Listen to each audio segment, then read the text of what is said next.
Two. Whoa. Come on, Kobe. Can't do that to Steve. I feel like we should just start over. Should we 10, start over? 8, go. Go. And I was watching the screen. I could see it was time to go, but then he said that in our ears, and I got all screwed up. We'll blame Kobe for that, even though it was definitely me that messed that up. Good Thursday morning. It's the main event. I'm your humble host, Stephen McCollum. Forgot to change my backdrop, Dale. Of course, You know him as 17-year NFL veteran, 3-time Super Bowl champion for your Dallas Cowboys, and finally figured out why Dale was looking at his brackets, looking where ASU's at in Dayton. Well, I had informed Dale today, ASU women's doesn't play, and Molly Miller might be out. Dale Hellestrand, everybody. Good morning, Steven. How are you? Good. I mean, so everything is so. One of these days they're going to come in, since you're doing the business show early now. Yeah. One of these days come in, you're still going to have your suit jacket on. No, I take that off right away. That I won't mess up on. Oh, you won't? No. Let's do a little dramatic unveiling here, Dale. I don't know. That black backdrop makes you look pretty good.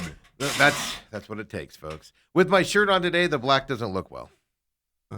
What'd you say, Kobe? Kobe's like, I could have redone the intro. No, that's all right. Well, we'll keep it rolling. It's all good. The big day for Steve. We throw the warts and everything out here. We're not like all the pretentious shows that cancel, start over. That we just make more mistakes. If we did that, we'd be constantly starting over. Yeah, it's a big day. It's Thursday, Dale. You love your Thursdays. You only got a little bit of me, a lot of Lou. My favorite part is you go over to Holmberg's Morning Sickness and I talk more about me to you than you. And behind the scenes, they're like, hey, what's Steve up to today? Do you think Steve would be available for lunch? And you're like, Brady, settle down. Just Steve's a busy guy. Wow. Bothers you a little bit. I get it. Don't worry about it. I don't care about Steve. Yeah, you're like, can we talk about me for once in here? Nobody ever loves on me. Uncle Lou's coming up. 9 o'clock here today. As always, we have daytime UFC this week. Ooh. Main card starts at 1 p.m. our time on Saturday. From where? London, if I do remember correctly. Okay. I always get confused. I always confuse London and Australia. Not in real life, I don't. You don't take a left to go to Australia. But in UFC side of things, for some reason, I've always confused the two. For when they're in Australia, I think they're in London. And yeah, O2 Arena in London this weekend. 1 p.m. our time. Main event. That means pre-matches are 10 a.m. or so. And this is not a numbered event? No, just a regular fight night. Yeah. Okay. Yeah. Evliov and Murphy are the main cards here today. So we'll see. We'll get Lou in here, talk that. See if Lou has any nuggets for us here, from his other buddies, that do cover NCAA basketball. See what they have in terms of any nuggets before the first tip-off. So I'm looking forward to it. TCU, Ohio State, first game of the day. I think that's going to be fantastic, Dale. And I have TCU winning that game, so let's see. Go Big 12. Go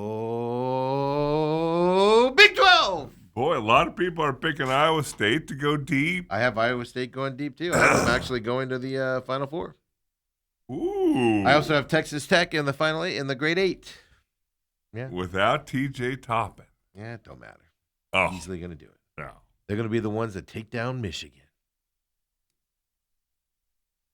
Texas Tech. So you're going to try and clear the way for your favorite team, the U of A Wildcats? Okay. So here's my dilemma. I said this yesterday, Dale, after you left. Here's my dilemma on the Arizona side.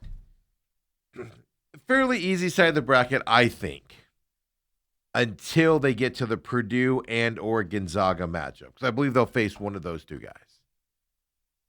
Purdue can shoot from outside, shoots a lot of threes, can shoot from outside, and so they don't have to worry about the inside. And Arizona doesn't shoot a lot of threes. So if you force them into a 3 game, well, that costs them the game. They won't obviously take away from the twos. Even if they don't do that, 2 points are less than 3 points if you make them, and Purdue makes their 3-pointers. So what do you do with Arizona in that point? I'll tell you this. I went with Arizona to win that game only because I think this is going to be a pretty chalky Final Four. And I have two Final Four teams, number one teams not making the Final Four. So I couldn't add a third one in Arizona. So Arizona squeaks through because I do think Michigan and Duke get upset in this deal. So I can't pull the trigger on three number ones being knocked out. I just couldn't do it. Couldn't do it, Dale. So that's why Arizona sneaked through. They snuck through. I have them going all the way to the final. Yeah, that's the only reason. But I think the Big 12 is going to represent very well in this tournament. So we'll see. Hey, before we get into that, because we are going to talk that with you before you take off. Before we get into more on that and your picks and kind of what we see today, are we going to see a lot of upsets? Thursday's the upset day. Are we going to see a lot of upsets is the question. And an 8-9 seed, a 9 seed beating an 8 seed, yes, it's technically an upset, but I don't consider that an upset. No, I think you're always hoping a double digit. Yes, I want to see an 11 beating a whatever, 11 beating a 9 type of a situation, which I do see a lot of people picking South Florida to beat Louisville today. South Florida is an 11 seed here. I do see a lot of that. 11 should probably be playing a 6. Oh, 6. I'm sorry. What did I say? Louisville was 11 versus 9. Oh yeah, 11 versus 6. That's pretty hard in the Sorry, first let me turn round. my sheet the right way. Oh, they are a 6 seed. Look at that. Now the 11 looks the same either way, Dale. The 6 is a 9 upside down, folks. Oh boy. Yeah, but before we get into that, we have more important things we got to talk about. Uh-oh. Everybody was so enamored by the scoreboard at D-Back Stadium. You guys heard my ridiculous part on that yesterday.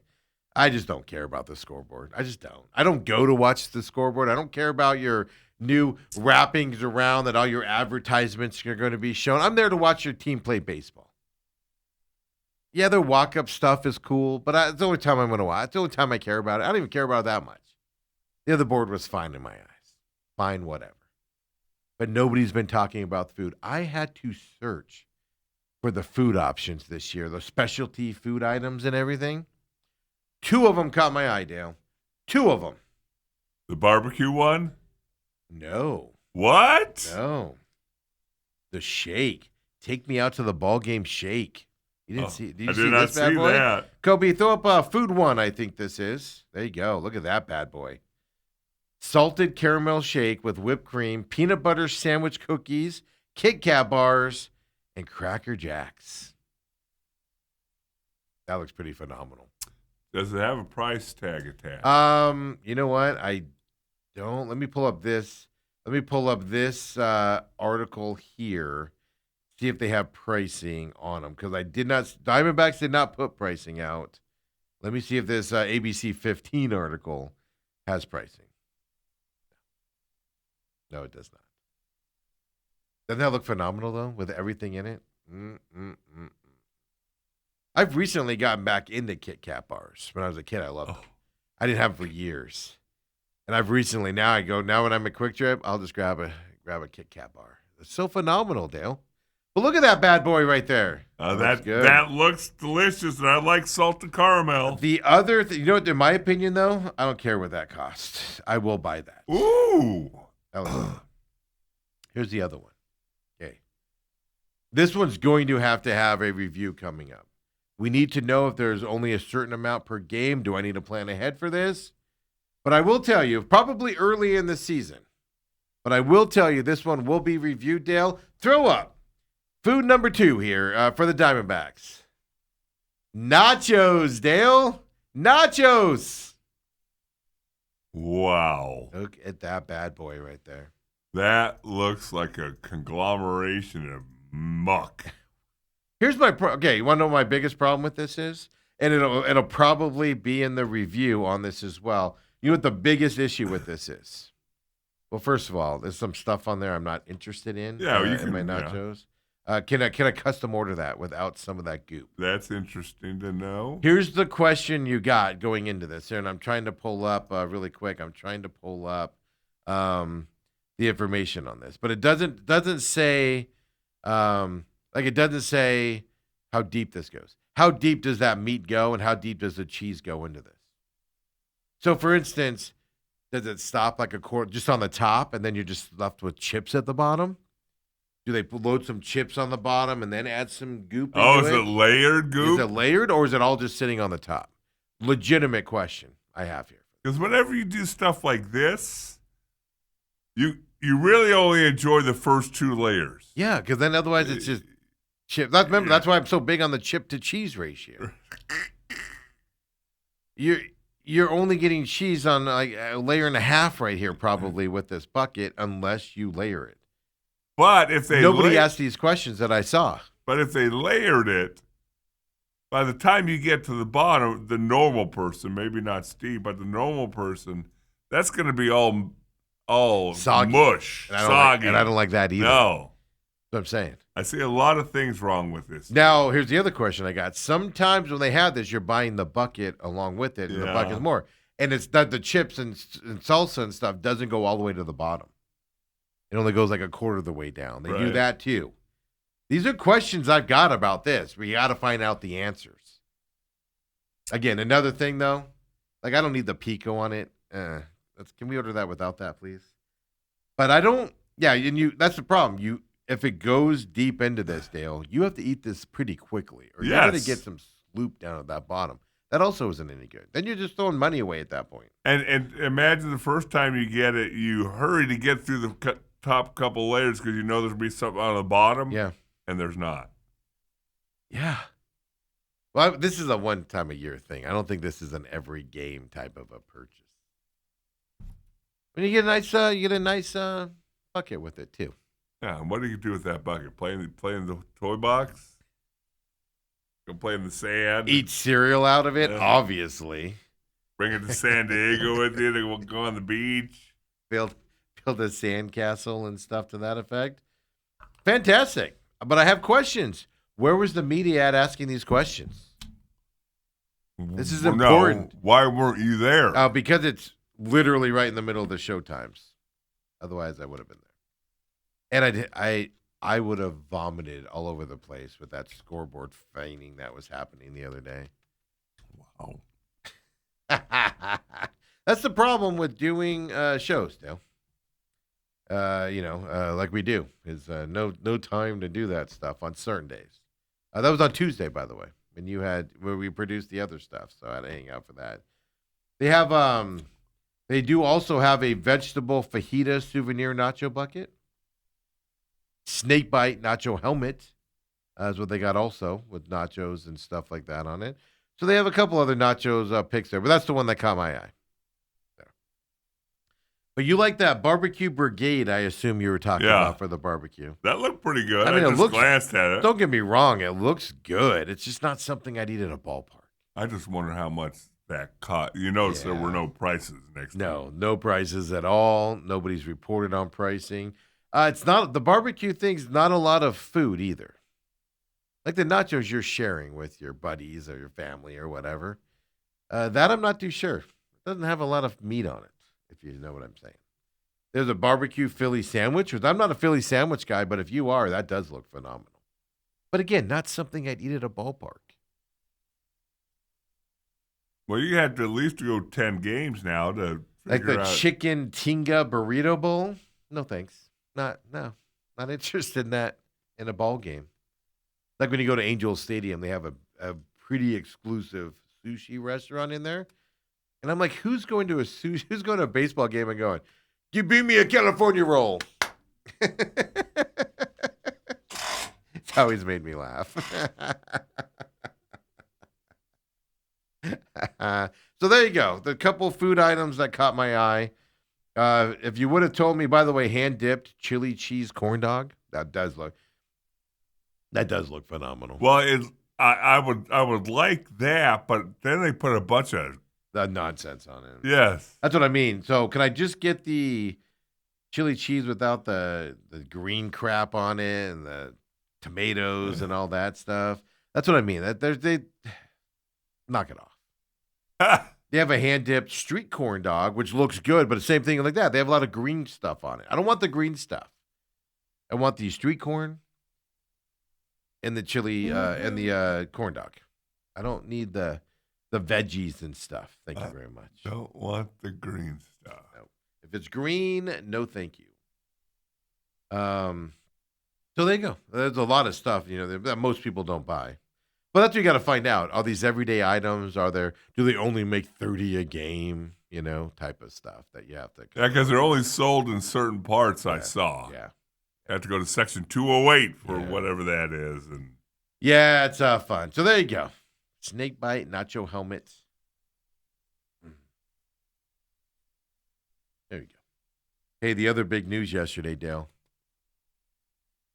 Uh-oh. Huge news. I think I missed it. No. Well, you shouldn't have.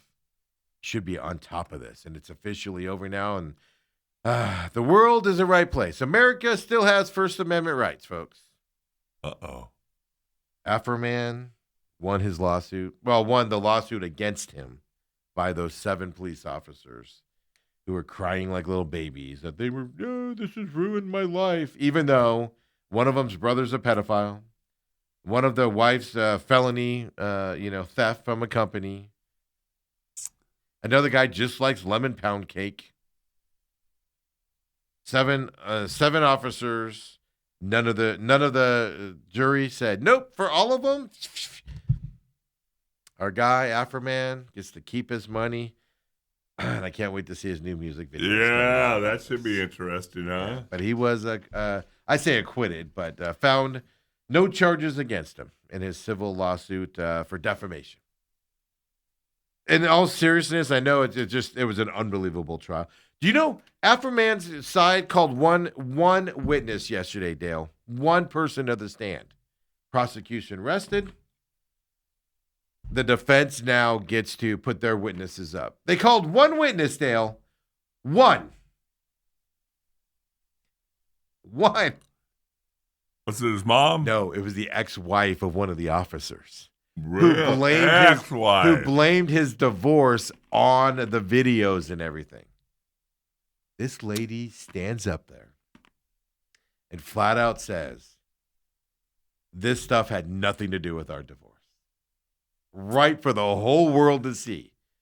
And the lawyer goes, so anybody suggesting it did have something to do with your divorce would be incorrect?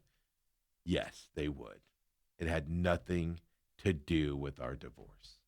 And then Dale, the lawyer goes, during the divorce, was it contentious? And she's like, it was a typical divorce. She goes, oh, so you didn't put any restraining orders against him or anything? And she goes, oh, no, I absolutely put a restraining order against him during our divorce. She made it very clear they are not friends to this day. He blamed the divorce on the thing, and she goes, that was his witness, Dale, the ex-wife of one of the officers. And she goes, no, nothing to do with the divorce. Wow. Basically implying he's just a giant a-hole. And I needed to get out of it. The best part is she's a school teacher, Dale. Guys, if you haven't seen that, if you weren't watching this trial, go back and catch it. At least catch the summaries. Pick whatever one. Everybody's doing summaries of it now. Pick one of them. They asked her, because she's a school person. She goes, did anybody ever bring up these videos to you when you guys were together? She goes, no. And he goes, but you're a school teacher, and school kids can be mean. She goes, yeah. She goes, every once in a while a kid would bring it up, and I would just ignore him. Like, it doesn't matter what a kid says to me. Basically saying, these idiots on I gotta watch my language. These idiots over here probably should have just ignored it. Because there's never been any repercussions on these videos. Like, nobody's ever said anything to me that's derogatory, that's affected me. Nobody. She's literally counteracting her ex-husband's story. Dale, this was a brilliant move. And also, how big of an a-hole are you that your ex-wife gets called to the stand to say, yeah, this had nothing to do with our divorce. Zero. Well, could you see... I'm a little disappointed with you. It was brilliant. Because the Steve conspiracy theorist, I'm not sure why that didn't come out. Do you think maybe she's lying through her teeth because she doesn't want this guy to get rich after they're divorced? Why would she do that? Because she didn't want him to live in the lap of luxury. No, Dale. See, here's your problem. I firmly believe. Okay. knowing what these cops are like now through this trial, they should have never been cops. What are you doing hiring these people as police officers, first of all? That's the scary part. She didn't go up there to she's not on Afro Man's side. But she's like, he's lying over there, so I got to go up there and do it. Well, they could have counteracted it. He could have told his lawyer all the dirt about the divorce. Why didn't he bring up the other lawyer, the prosecution? Why didn't he bring up the dirt of the divorce if it was bad? You know why he didn't? Because it was bad against his client. His client's an a-hole who now is crying that somebody's treating him badly when he's a giant a-hole to other people. It was brilliant, Dale. The defense for Afro Man. That's so hard. So Afro beautiful. Man. So beautiful. What a beautiful thing. But then after that, found innocent of all charges. Okay. Even the judge goes, "Yep, all the claims go for the defense, not one for the prosecution." He goes, "So we're just going to adjourn." Even the judge was like, "Guys didn't even win one of them." He's looking at the papers going, "Yep, all 7 against you guys. All right, we're done here." It was so great. Oh, my God, folks. It's over. It's brilliant. Can't get enough of it. Does Afro Man back off? Or does he go after him some more? He's still angry. I'd be angry, too. They didn't do their job right. Yeah, but Steve, don't you feel bad for the one police officer that they caught him looking at the lemon pie? Okay. And here's how you do that. I went back and watched his full testimony the other day because I was like, okay, that one didn't have any stuff. He's only mad that he was called a thief. Money was missing, folks. Oh, it's the same guy who's looking at the lemon thing. It's not. He had nothing to do with that. He called all of them thieves early on because he didn't know which one was in charge of the money. He's since learned. But he was mad about being called a thief. But then he was mad because he even said, he goes, "Oh, you know how many lemon pound pies I get sent to me?" I bet you Ohio is sold out of lemon pound pies today because everybody's sending one to that officer. Hey, send the extras to me. That's what he was mad about. And it was probably his own police force. These people, now some of them don't work as police officers anymore, but those people are going to show up to work today. And Dale, you've been in a locker room. Police stuff, they get on their own people and stuff like that and have fun with them all the time. It's going to be 10 times work for their police coworkers today. The police were probably sending him lemon pound cakes all the time. You think it's going to end today after all this nonsense? Folks, fantastic ending to the trial. They called an officer's ex-wife, who the officer flat out said on the stand, "I got divorced because of this." And the ex-wife goes, "No, I had to put a restraining order against him during the divorce." Nobody would ask what happened. Nobody would ask what happened. Oh, my God. Brilliant, Dale. Just America, baby. Only in America can this happen. My favorite part was he announced it, and they all have to stand up, because the judge is leaving. And you could see over, like, Afro Man's shoulder, the cop with the really bad attitude. The one where Afro Man said that he was effing his wife, and the cop goes, "Well, that's not true, right?" And he goes, "I don't know it's not true." I met the middle-aged wife they've known his wife since middle school. The wife has a mixed-race child, which is even better because he's like, "My daughter comes home and has to question if her dad's Afro Man." But that guy's standing up at the end of the thing, and you can see him over the shoulder of Afro Man as he stands up, and he does not look happy. Like, he's just like, "Oh, after all this, and we aren't going to get $1 million? I just went through all of this nonsense for $1 million." I can't get enough of it, Dale. I wish it would go on forever. Anyway, that happened yesterday as well, Dale. Your Phoenix Suns play tonight, Dale. Well, didn't we say 2-4 would be a little disappointed on the road trip? I said they would go 2-4 originally.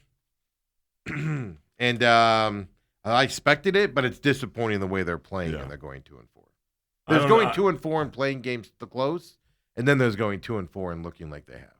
I don't know if there's a thing where they can talk to the NBA and just say, you know what, we're not going to go to San Antonio. We're going to go home and sleep in our own beds and all that. Just chalk us down for a loss. If that team's healthy, Steve, if that team's healthy. You're going to find out how the Spurs view this game, because if the Spurs come out today and because Wemby twisted his ankle the other night, he acted like it didn't even hurt. That thing was like parallel to the ground, man. So, like, if they rest some guys tonight, you're going to know how they feel about this Suns game. And then they look at the Suns as their redheaded stepsisters. It's a terrible matchup for the Suns. Spurs and Suns are a terrible matchup. Absolutely god-awful terrible. I'm not expecting anything good out of tonight. Just come out of this game healthy, and let's move on with our lives from that point. So that happens tonight. I figured I'd get your opinion. But, Dale, in terms of the brackets here, before you take off here, who do you have? Like, do you have any major upsets coming up here in the first weekend, the first couple rounds? A couple minor upsets is what I remember. Brooke and I filled these out on Sunday night. Ooh, right after they were put in there. Yeah. Before you knew Alabama's second leading scorer was out. Yes, and I still have Alabama win a couple games. Haven't changed it yet? No. I switched. I went against Alabama with this. They'll win their first game, but I have them losing to Texas Tech coming up. I'm with you. I don't have any major upsets that go a long way, if that makes sense. Like I've got UCF beating UCLA, a 10 seed beating a 7 seed. But I don't care who wins that game. They're losing to UConn in the next game. Right, and that's what I've always in the past tried to do. Pick an upset that if it doesn't happen, it's not going to hurt you. Not going to hurt me, but for one round. Yeah. So I have like that type of stuff. I see a lot of people picking Texas A&M over St. Mary's. I did pick Texas. I did pick St. Mary's in that. I see a lot of people, as I said, picking South Florida over Louisville. To me, it doesn't matter. Whoever wins that game is losing to Michigan State in the next round. From that perspective, I got Utah State beating Villanova, but again, an 8-9 seed, battling it out there. I do have BYU over Texas. I see a lot of people picking Texas to beat BYU.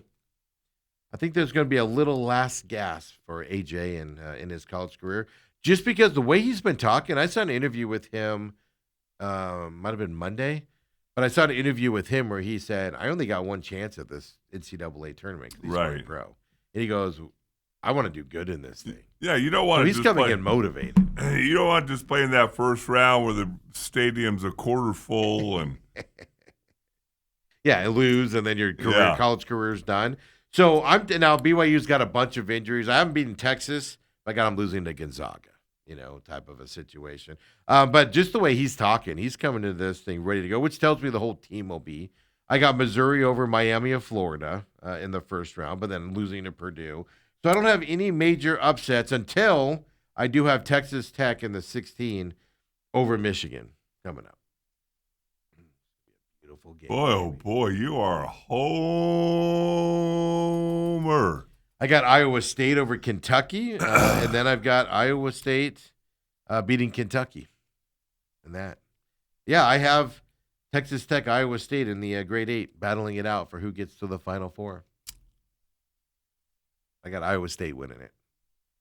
I told you, this is the only reason I have Arizona beating Purdue. I want to lean toward Purdue in that game, but 2 number 1 seeds at least, 2 or 3 will make it. And I have Duke losing to UConn. And I'm not even too sure Michigan State can't beat UConn. UConn, Michigan State, I don't know. They always have letdowns, and UConn's had a lot of letdowns this year.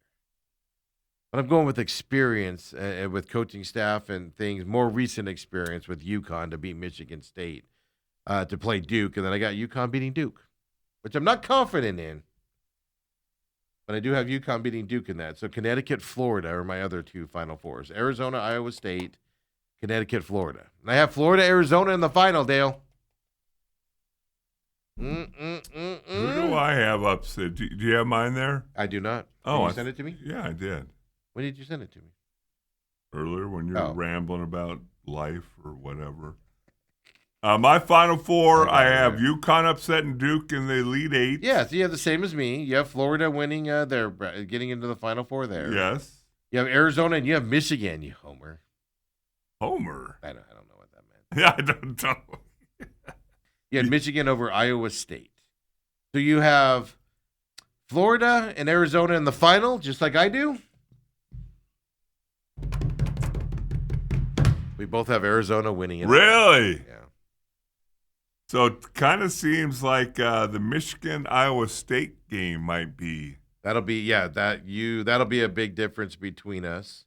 Do you have Arizona beating? You have Arizona beating Purdue as well. Yeah. That's going to be a tough game for Arizona because of the 3-point shooting. You have UConn beating Duke like I do, and you have Florida beating Houston like I do. Look at that. We fill these out separate, folks. Really? I think it's going to be a really chalky until you get to the 8, and then that's where you'll start to see those upsets. Well, I have 16. I have Michigan going out to Texas. Well, and you just. But either way, even the winner of that game is losing Iowa State, I think, anyway. So only one round difference. Are they in the Big 12? Pick them. In the Big 12, pick them. I do have UCF over UCLA today. So I did go that as well. I got Houston obviously going far to the 8 against Florida. I got Kansas losing to St. John's, so I didn't go that route. I got TCU winning against Ohio State this morning and then losing to Duke. So there's only limits to Big 12 advancement, Dale. But look at you and me. Both have Arizona. I'll say this about Arizona, and I've said it before.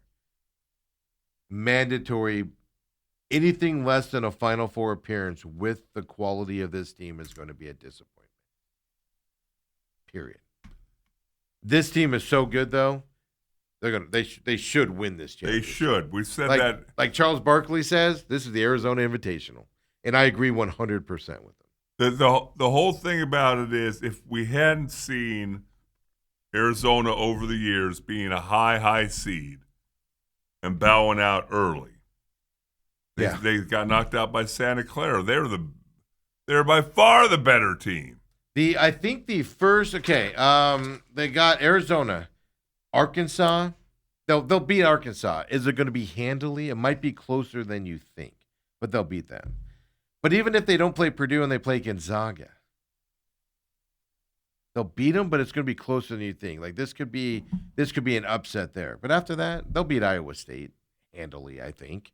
They've played them a couple times this year, and I think they can get in there and beat Iowa State. But that's the thing. Final Four or bust for Arizona, and I won't be upset if they make it to the final and lose to Florida, because Florida is a really good team, folks, and defending champions. And don't forget, Arizona beat them to begin the season, Florida. And Florida, obviously, both teams have played differently and stuff as the season's gone on and stuff. But I think that'll be a fantastic final game coming up here. And I'm not going to get upset if they lose the championship game. Yeah, you will. Because they got there. You'll disparage. No, I'm not going to. Well, yeah, you should win it. You're the best team in this field, in my opinion. They're the best team. I don't know why Duke's the overall number one. No clue. That did not make any sense. Unless the number one overall has to go in the Eastern, and then you're like, well, Arizona doesn't need to go East, so then you downgrade them from that side. I don't know if that is. I don't know what the deal is. So. But there you go. So there's our picks. 9:15, first game gets underway. And I'm looking forward to it. TCU, Ohio State. I think that's going to be a fantastic game. TCU going to surprise some people as well there as well. So Carson Wentz is going to the Vikings, Dale. They're stacking up on quarterbacks. Greg Dortch going to the Lions. Kind of sad to see that happen. Dale goes and does his hit. I'll get you the rest of the way until Lou gets here at the top of the hour. We'll talk. We'll see if he has any nuggets. I haven't checked with Lou. We'll see if he has any nuggets on the NCAA tournament from his buddies out there. Of course, LeBron, no interest in Vegas. We'll talk about that. Miami, Ohio, I told you yesterday. They're going to win because they want to prove the doubters wrong. They won last night as well. Molly Miller's sick. See if she'll be coaching. Dale, get out of here. I'll get you the rest of the way, folks, till Lou gets here. Afro Man. Afro Man. Afro Man.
And we're back here. Main event, Dale takes off and heads over to KUPD. Catch that podcast later on. Help those boys out there on the number one rated morning show for the last 25 years. It's always a good listen. After this show, of course, we have Luke coming up at 9 o'clock as well. So I don't know. What do you guys think of the brackets here? It's I think it's going to be chalky. I think it's going to be nothing where you're going to get excited about. Upsets are going to be minimal coming up here, but I got Missouri over Miami, for their first round, as well. So I don't know. It'll be fun. I do think Bama does win against Hofstra, but loses to Texas Tech. I thought they would lose to Texas Tech regardless, but now that they're without their second leading scorer, I think it falls that way as well. So I'm looking forward to it, man. 9:15. It's gonna be a fun day of basketball today and tomorrow here. We'll be paying attention to it, obviously. Follow me at TME Sports Show. So I'll be posting fun snippets throughout the day. Of course, SMAC 500 as well, where I can post stuff on just the fun I'm watching as we'll watch it. Pit Stop's coming up later today at 2 o'clock. I just didn't have the energy yesterday. Just feeling nauseous all day. I feel good today. I went home, slept a lot. Went and got dinner, slept a lot some more. Feel good today. I just have a headache today. But feel good. So we'll get Pit Stop recorded later on today as well. That'll be up here by 2 o'clock.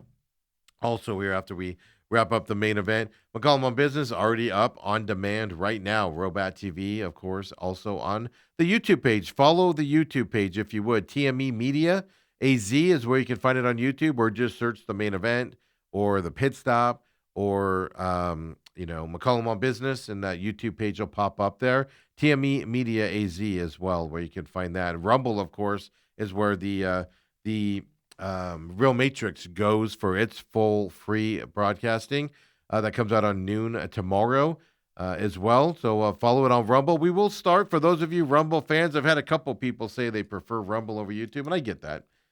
YouTube, some people don't like it for political stuff. Some people don't like it. It's harder to use and stuff. I get it. So we're going to actually start putting our sports stuff up on Rumble as well, just as another way to have out there for those of you that don't want to switch over to YouTube. We're just trying to get this out to as many options for people as possible where you are running around. And there'll be some more changes coming up and things, so stay tuned over the next couple months where some things are going to be changing here pertaining to the live side and things to that effect. Give you some ideas of what we have planned here at TME Media as well. So we talked about it earlier yesterday. Miami, Ohio won last night over SMU. I kind of questioned it. SMU was 7.5-point favorites going into that game. And yesterday I told you, I'm interested in seeing, does Miami of Ohio show up to this game with more of a chip on their shoulder, more of a, we need to win this game to prove we belong to be here. They went undefeated in the regular season, lost in the conference championship, and there was real question marks if they're going to make this tournament. I think the committee did the right thing, put them in, and they showed that they can go up against a good, not a great, a good team out of the ACC and SMU, and they beat them last night. And, of course, get another game here coming up on Friday for them. Prairie View won last night as well. Snoozer of a game, I thought. It was a good ending, but it's 2 16 seeds vying for the chance to get eliminated on Friday, playing, I think, Michigan. But, okay. Glad they made it. Put it that way.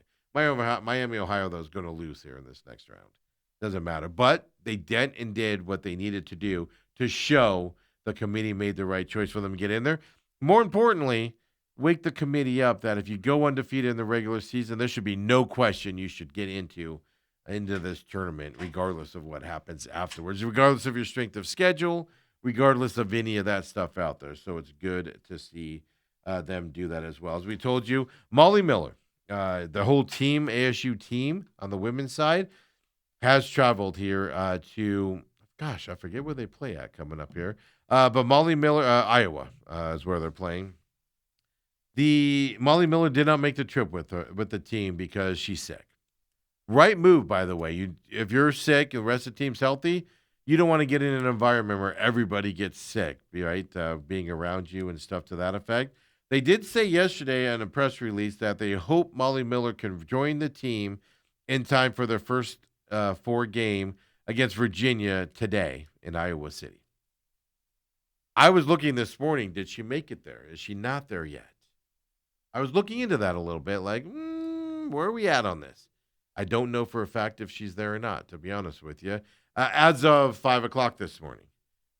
Is she well enough to stand on that sideline? So look, some of these flus and stuff, man, makes you wanna die out there. So is she going to be strong enough to be able to coach on that sideline? If she is not, associate head coach Stephanie Norman, who did coach 18 years at Louisville, so there's a history of college coaching here as well. She'll handle most of the preparations while she's out, and she'll coach if she needs to. I think what's going to happen, Molly Miller's going to show up 30 minutes before game time, wearing a mask, make sure she's safe, doesn't get the team sick. She's going to walk in there, coach this team, and see how it goes for this game tonight, and then get away from the team afterwards and let the staff handle the team and as she recovers from this illness there. So the rest of the team doesn't get sick, assuming, of course, Arizona State beats Virginia as well. Hell, Lou, make any more noise right there? These wheels are locked and he's moving around. I don't know if you guys could hear that at home. So give him a hard time as Lou's getting ready for the segment coming up. We're in conference play for some of college baseball as well. So we'll get any updates on that, of course. The big news yesterday, other than Dortch going to the Lions for the Cardinals, which, like I said, I'm kind of sad about because I just think the Cardinals mismanaged Dortch, which I found it interesting that he went to Pensing's offense there in Detroit. I just felt like they mismanaged him last year. They don't throw to him enough. They don't let him get into open space. So he must have enjoyed Pensing, or he had no other offers, but he must have enjoyed Pensing if he did, in fact, go there, with the Lions yesterday. From that perspective. But Browns are proposing an NFL rule change to allow picks for trades 5 years out. Yes, folks. I tell you, my NBA pet peeve is you can protect picks for several years. So it's like, okay, we're trading our 2027 first-round draft pick. Unless it's a top 5 pick, then it stays ours. I hate it. It's stupid. It's the dumbest thing on the planet. NBA should get away with it. You trade a pick, you lose it, period, end of story. The Cleveland Browns are proposing this rule change. It'll allow NFL teams to trade draft picks 5 years into the future instead of 3. Why? Lou, why? Yeah, it will be in a sec. Kobe, I threw it at you. So 5 instead of 3, Lou. This is the simplest answer ever, and you'll understand it as soon as I tell you. Yeah. And so will everyone living in Cleveland. All right, you're on, by the way. Okay. Don't do anything. Don't flip me off like you normally do. Here's the simple answer. All right. Cleveland has now the corner on short-term ineptitude, but that's not enough for them. Yeah, they want long-term ineptitude. So by increasing the amount of time they can go out, they can F up their team even worse than they've been able to do for the last 30 years. That was the question I was going to ask. Does Cleveland have a pick in the next 3? With that Deshaun Watson, they traded away like 30 of them, it felt like. But yeah, Lou, that is an excellent point. I'll give Lou credit for that. There, you're right. They want to screw up their future draft picks. Yeah, if you would have been talking NBA, I would not have been able to insert myself in this segment, but I'm sorry I had to say that. No, you're absolutely right. From there, just why stretch it out? Don't let them do that. Just 5 years from now, you don't know where your team's going to be. What if 4 years from now you wake up and you're first team getting up into that, and then you're like, oh, man, I wish we had those draft picks. A GM traded away 5 years ago. It's just dumb. Keep it simple. 3 should be the rule, I think. But I do like Lou's side of like perspective on that as well. So that's coming out. The other thing is, Lou, I saw you post this on social media, so I'm going to drag you back into this as well. I saw you respond to this and tag Odds Breakers on your Twitter. NFL's preparing for replacement refs to start the season here coming up. They're in a big battle right now with the union for the refs. Last time they were in this battle, they did not get it solved in time. They went replacement refs. To me, the worst possible thing the NFL can do is start the season with replacement refs. But they've been shown to do it before. What's your thoughts? It won't stop people from watching. It won't stop players from playing. It won't stop coaches from coaching. It won't stop anything from happening. Eventually, the refs will cave in after even more response from fans is voiced after calls that are with the good group of referees. Yeah. Now, they do a very good job, but there's improvement to be made. You bring in a bunch of scabs and it's gonna.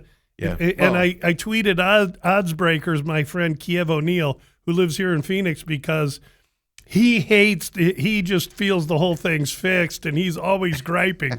I couldn't wait to show him that quote. I think his response was, "Oh, great." The interesting thing, because you're right. I mean, here's what they'll do, because the NFL wants certain concessions from them, and obviously the referees don't want concessions. They don't want to work more. They don't want all that stuff. They want it the way it is, and maybe some more money, right? But here's the interesting thing is, this is why it'll go into the regular season with replacement refs. Because the refs will be hoping that the replacement refs are so bad, like they were last time, that the public's going to demand the refs come back into this, which means the NFL will have to cave. The NFL's going to hope that the replacement refs are going to be good enough that we won't miss the existing refs, and then that's where the refs will have to cave, and cave on their side and come back. That's why it's going to go into the regular season. As both sides are going to bet that their side is going to perform at a level to where they're going to require the other group to have to cave. Here's something that I don't get to say on this show enough. Steve, you're dead ass right.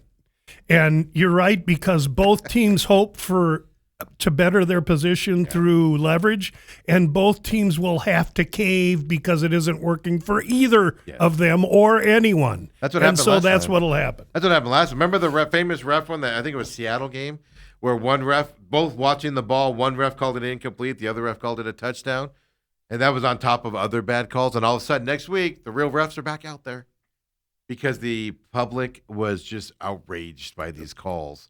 And so the NFL had to cave and give the refs what they wanted to come back. And the last snafu with the refs was how long ago? Do you happen to know that? No, not off the top of my head, but I want to say 2018, 2019. Yeah, so what that means is it's right when gambling was being legalized. So the outcry now with legalized gambling will be so much more voracious that I think I bet it's handled before game one. Do you? I do. I think rational business people got to figure it out. My problem is, I'm sorry, I was way off. The last NFL referee strike was in 2012. Okay, so that's way before gambling. Right. Man, even I'm off on that. It feels like yesterday. So with gambling, you're gonna have every $11 bettor screaming and yelling when they don't call pass interference. Yeah, I think both sides here are setting themselves up for disappointment. I think, and that's and we just learned this with the WNBA, and I'm not going to talk WNBA with you, Lou. Don't worry about that. But we just learned this with the WNBA, though. They didn't start serious negotiations until the deadline hit. And then they spent 8 straight days, long days, 12-hour days, hammering out the details before they come to a conclusion. You don't negotiate in these situations for some reason until the deadline. So they're like literally the first week of the season is when they're going to go, okay, we need to come to a deal. And then they'll go, okay, let's all just huddle into a hotel room and argue this out. You could do it now, but why? Why not wait till the deadline comes? And that seems to be where all baseball's going to do it this year, Lou. They're having preliminary talks now, but the CBA doesn't end until December. They'll have zero motivation to have a CBA deal, even serious conversations, until February of next year when pitchers and catchers start to report. Then they'll start to get a little bit more serious. And then when the season looks like it's going to be pushed back, then they'll have more serious. It's just stupid. It's a stupid game we play. When I was being hired, this is decades ago, into commercial real estate, I asked the mentor that I had, we were out having a couple glasses of wine one night, and this guy not only was a genius real estate developer, he was also a genius Merlot drinker. And we had a few cocktails, and I said to him, okay, because he was going back to Studley in D.C. to work. I'm in Omaha. I said, so Tom, if there's one blanket bit of advice you can give me before I undertake this career in real estate, what would it be? And he was tall. He's a tall, skinny guy. He's surely a genius. He's also 100% madman. So he's half genius, half madman. His glasses were crooked. His lips were purple. He stood this far from me. He looked down at me with wine breath, said, Lou, never underestimate the power of greed. That's 100%. And there's true. your answer. Yeah. And it's been the answer for me when I see things going funny in real estate, and you see funny things in real estate. Well, my favorite's when you're arguing thing. When you're arguing over like the dumbest thing, you know. Well, like, it gets down to nuance. Somebody wants, I need this number, and like you're at this number, and you're like $500 apart. And that other person's like, I'm not giving you that $500 for anything. I'll let this deal walk. That's right. Like, you're gonna let $1 million deal walk away? No, because what of they do then? $500? What they do then is they look. I'm negotiating with Steve. He's a principal. I'm a principal, and we're 500 away. Then both Steve and me look over here to the broker. And they're like, all right, well, looks like you're paying the $500. That's what happens. Yeah. But it's like, it's true. Thanks for bringing it up, by the way. I know, now Lou's all mad. But it's so dumb when you get down and it's like, well, I want bathroom access on this floor, and it's only my bathroom. And then like that becomes the sticky point. We have a saying that if we leave a negotiation and both parties are a little bit PO'd, we did our job right. If one side's happy and one side ain't, that's not a good negotiation. Yeah. Both sides got to be a little bit chapped. When they leave, like, it's like when I buy a car, I just go, I work the deal, and I go, okay, I'm not going to think about this deal ever again. Because I don't know if I got a good one or a bad one, but I'm not going to worry about it. You got one, and there it is. Yeah, it's like, hey, I got what I wanted. I'm happy with it. I don't care if anybody else considers it good or bad. We're moving on with our lives. There we go. But it's all that. But hey, let's take our break here, top of the hour. Come back with Uncle Lou's segment. Really quick, I don't know if you have any. I'm not expecting. Yes, I do. I got a whole list of basketball plays. We'll start my segment quick. I was going to text you and ask you. Yeah, no, we're going to go through my intro very quickly because we got games in the first one starts at 9:15. Let's do the intro after this because, 9:15 is the first game. Kentucky -3. That's the first game. We'll come back. We'll come back. We'll talk college basketball first in case any of those games do wrap into that. And then we'll do your intro and get into the other stuff out there. So come on back, folks. Uncle Lou's coming up. Main event.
Uh, 9:15 is TCU Ohio State here this morning. 9:40 Troy, Nebraska. South Florida, Louisville at 10:30. High Point, Wisconsin at 10:50 this morning. Siena Duke at 11:50. McNeese State and Vanderbilt at 12:15. North Dakota State, Michigan State at 1:05. And then it goes on from that. Hawaii, Arkansas at 1:25. Then the afternoon slate. Only reason I'm bringing that up, Uncle Lou's here. Before intros and everything, games start at 9:15. give you guys an opportunity to look at this here. He's checked with everybody. He's got some stuff for us here on the basketball tournament. Yeah, these picks are from not me. If they were from me, I would just simply tell you, take what I tell you and just bet the other side. You'll be a rich man, because this is not my sport. But I've got two guys that are buddies. Matt Humans at the network, who's very good. And then this crazy mad doctor that hires me for his football contest. Yeah. He's a talker, man. And he's been telling me for a couple of years how good he is in college basketball. I finally put him to the test last few days. Last Thursday he only missed one game. Yeah, no, I'm telling you, the guy's been white hot. Lou, I put $5 on each game you told us, and you won week. money. I lost only one game. I'm telling you, he's good, and I now know that he talks to a big shot at the Circa. And when that big shot comes on VSiN, half of the picks he's spewing are from this guy. And this guy didn't know that. I had to tell him that. He wasn't happy about it. Anyway, he's taking credit. He's taking credit for this. This doctor he's a complete whack job. He's completely. But man, is he good in college basketball? So I'm going to give you all the positions he gave me. I'm going to ask you to go easy, have fun with this. Don't get in trouble betting a sport you don't know, especially when they're not my picks or not. But I will say I have confidence giving them out. So here, there's two 9:40 games and a 10:30 game. So there's the early bracket. Troy plus 12.5 against Nebraska at 9:40. Now, that's a big game because Nebraska's never won an NCAA basketball game. I know that because I'm from Nebraska. And they're big favorite. I can tell you this, on DraftKings, they're 13.5 point favorites right now. So shop it around. Please, if you're betting these games, you should have 2 or 3 different places where you can search for lines to get the best one. So watch the line. So Troy plus the points, if you can get 13.5, the more the merrier. That's the first one at 9:40. The next one at 9:40, and I don't know who Akron plays, but it's Akron plus 8.5. Or shop around. It could be 8, could be 9. But Akron plays also at 9:40. They're a position. And I think they're tomorrow. They could be tomorrow. Yeah, I went down looking at time. Are they tomorrow? They might. Yeah, they're not on today's slate. Okay, so Akron shelved till tomorrow. What'd you say that Akron was what? Plus 8.5. That's 8, okay. Here's one I know is today. And this one is a very, very public position, but my guy's unwavered. He and so is Humans. They're like, hey, sometimes you pick a side that everybody's on. You just ride it. You're not going to get, okay, South Florida plus... That's either 3.5 or 5, depending where you're shopping. A lot of people are on South Florida. Oh, everybody, their mama on South Florida. Well, that's because Louisville, I even know this because this whack job doctor has broken down the handicap for me 10 times. I'm so sick of hearing it. Here's the interesting thing on that one. I went Louisville because everybody's on South Florida. Yeah, that's pure contrarian. The problem is Louisville got this guard, was supposed to come back, and he's a big contributor to the team. Well, he ain't coming back. He ain't playing today. That's why you went from 5.5 to 4.5. Yeah. As well, the South Florida coach, this game is in Buffalo. South Florida coach used to coach in Buffalo. Mm-hmm. He's bringing his team back to the place he used to coach against Louisville. There's a lot of reasons why he likes this. I could give you a 15-minute dialogue just from listening to this doctor tell me this handicap 20 freaking times. All the big-time all the guys picking brackets that are follow, like Jay Billis and those guys, they all are heavy on South Florida. Yeah, so, grain of salt. I've bet all of these that I'm giving out. Then there's one at 125. Then you get a break. You can watch these 3 games or 2, however many are today. Then 16 total today. You go to 125 today, and you got Hawaii plus 15.5. Don't know who they're playing. Could care less. Arkansas. So Hawaii is the mid team. Now we're going to go, and again, Steve, some of these could be Sunday games. You said go with Hawaii? Go with Hawaii plus the 15.5. So not Sunday games. Some of these could be Friday games. But here's the list for the afternoon stuff. I always break my stuff down into time zones so I know what I want to bet early and then roll it into a next game, et cetera, et cetera. Okay. So here's a 350 today or Friday. Clemson plus 2.5. That one's tomorrow. Okay. University, that's got to be Central Florida, plus 5.5. UCF, yes. That's 425 today. Texas, plus 2.5. UCF is tomorrow as well, just so everybody knows. I know that. Okay, how about Texas? They today? Texas is tomorrow. Oh, I'm sorry. No. Texas has BYU. That's today. Sorry. Texas plus That's 2.5. 425. Yeah. That's at 425. Yeah. Northern Iowa at 610. They today? Northern Iowa. That one, I don't think so. No, it is not. Okay, how about A&M? Texas A&M. Yep. St. Mary's. Yep, plus 3.5. A&M. That's 635. Then Miami minus 1.5. Really, Miami? I'm going Missouri. So those Friday games, Northern Iowa, Central Florida, Clemson. Yeah. I mean, write those down for tomorrow. Even better, because I can tell you what, I've got 4 bets already. I'm only betting 2, maybe 3 at the most this afternoon, because I'm not betting any sport with 5, 6, 7 bets in one day. I just don't do you that. Don't do it. So I'm glad to see you're not picking anybody with 30-point favorites and odds and stuff like that. Because all the good teams are like 30-point. Like today, Michigan's a 30-point favorite. And I see somebody go with Howard to cover that 30. And I'm like, no, who's recommending that? Hey, I don't know the sport. I filled out a bracket in 16 seconds, and there's not one. Yeah. There's not one number 1 in the Final Four. On the bottom there, you had Clemson plus 2.5, UCF. I think they're plus. They're close. They're 5.5. 5.5 there. Then you had Texas plus 2.5. Yes, sir. What was after that? Northern Iowa 9.5. That's right, Northern Iowa. A&M plus 3.5, and Miami minus 1.5. Yeah, right there. And then So there, those are Dr. Feelgood's. Just curious. I'm just going to keep track positions. of it. No, we should. It's a fun endeavor. He's made a believer out of me, so I'm going to dilly-dally around with some of these. And these are small ham sandwich bets for me, because if I'm not working the sport, I'm not putting any real money in it. Even though I trust this doctor. Oh, it's more than fun. I mean, I want to win, but it's not a lot more than fun. Yeah, I just sit back and watch this. I'll put money on a few games. I just sit back and try to enjoy the day coming up here. At 9:15, 10 minutes we're away from a game I'm really looking forward to, TCU and Ohio State coming up to start this morning. It's going to be a fun game there from South Carolina between those two. And I do have TCU winning this game. Right now they're 1.5-point dogs as of right now. Yeah, to me, what's fun is by the time I get home this afternoon, you throw the TV on, and I just go to the game with the fewest minutes left. Yeah. 2 minutes here, that's what I'll watch, and hopefully it's a barn burner. Then you go to the other game, 4 minutes left there. To me, I'd rather get poked in the eye with a flaming hot needle than watch the first half of any basketball game. My God. They change a lot, don't they? My God. Why don't they just play 4 minutes? Yeah, at the end. I know. That's what they do.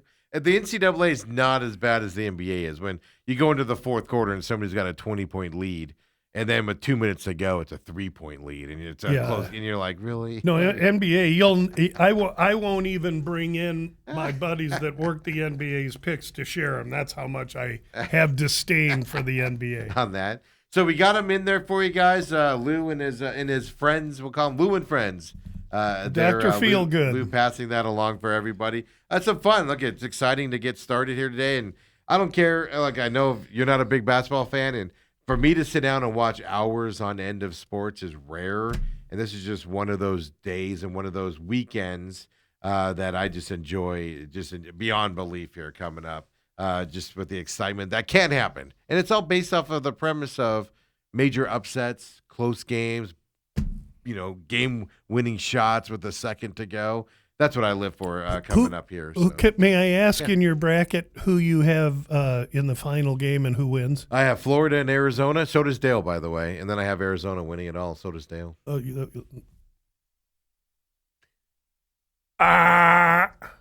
Arizona ain't even making the Final Four. All right, so here's my problem, Leo. I'll just tell you what happened. I know you don't follow this. I'm a U of A grad, people, okay? Yeah, I can't help but see it. This is what U of A people do. There's some negative on their team. But no, have you studied or tracked the history of Arizona in the big tournament? Believe me, look. I went with Arizona because I think 3 out of the 4 number ones, no more than 3 out of the 4 number ones will make it to the Final Four. I think it's going to be a chalky tournament on that perspective. But I already know Duke's going to lose to UConn or Michigan State in that bracket. I know Florida's going to win that bracket, at least I'm thinking. And I know Michigan's not going to make it out of the Midwest. So I already have two teams, two number one seeds losing. So I was like, I can't go against Arizona. I don't have a one in mind. And why would I do that? I do it because when you put in these pools, I got a little family thing that the Gamblu put the prize money up, and so all my little nephews and nieces are in it. And I have Illinois beating Purdue. Illinois, Purdue, Iowa State, and who's up there in the bracket with on the top left? Somebody down there, another one. But I don't even remember. I filled it out in 16 seconds. But I'm looking to go where no one else is going. That's what you do. And I can tell you, there's very few people got Illinois winning this whole thing. But they're big, they're strong. Yeah. They had a little bit of a swoon late. I like where they're set up, and we'll see. I always will tell you that when I enter these pools with my bracket, I always check to make sure that when I enter, somebody's got a booby prize for last prize. You know why? Because I usually get it based on my strategy. Yeah, Illinois. I have Illinois going to the 16. They lose to Houston in the round of 16. Yeah, I got them beating North somebody. Carolina and stuff to get to that point. But no, that's why this is so much fun. And people think that the college football playoffs is going to be similar to this with that excitement, and it's just not going to be. But they're going to have to start it at Thanksgiving if they want to be done by April, for Christ's sakes. So, Lou, we got that out of the way here. Yes, Let's sir. do the introduction. Okay. Because we're in London, O2 Arena this weekend, which means we will inevitably pick up a lot of people listening to this program here today from that side. We always do. So, introduce yourself. Tell everybody what you do, where they can find you, all that good stuff. Yes, so I'm Gamblu. I'm Lou Finicaro. My webpage and presence in the world of sports investment is Gamblu.com. I've been doing it a long time. I'm happy to have a legitimate professional webpage. This week's fight blog is up. If you look at the top band across the webpage, that's where anybody that needs a kill 10 minutes can go to find out everything about me. And so really what I do is give advice, and most of it free. All of it's free this year. Everything that I do is available either via Twitter or that webpage to get the positions that I invest in. And we're talking College World Series coming right up, NHL playoffs a month away, NFL, UFC going on right now. So you can find all that right there. But on that top band, far right, San Xavier Del Bac Mission, south of Tucson, the oldest mission in the United States. They're doing great work down there with the community south of Tucson, between Nogales and Tucson, and mostly South Tucson. And Steve lets me highlight the great work they're doing in this outstanding institution that is San Xavier every week. I have a link direct to their webpage on my webpage, and I would invite anyone to go and check it out, and if you're so inclined, even make a contribution. But we do that regularly through the year there, based on the fact that we're fortunate enough to be doing what we love. And so you got to give back a little. Nothing better than giving back to something that's as indigenous to Arizona as the oldest mission in the country. Thank you, Steve. Especially with what's happening in the economy, and people are starting to struggle out there and have been for a little bit. So if you're able to, I like to promote that out there. And like I said, take some of that seediness out of what you do, Lou.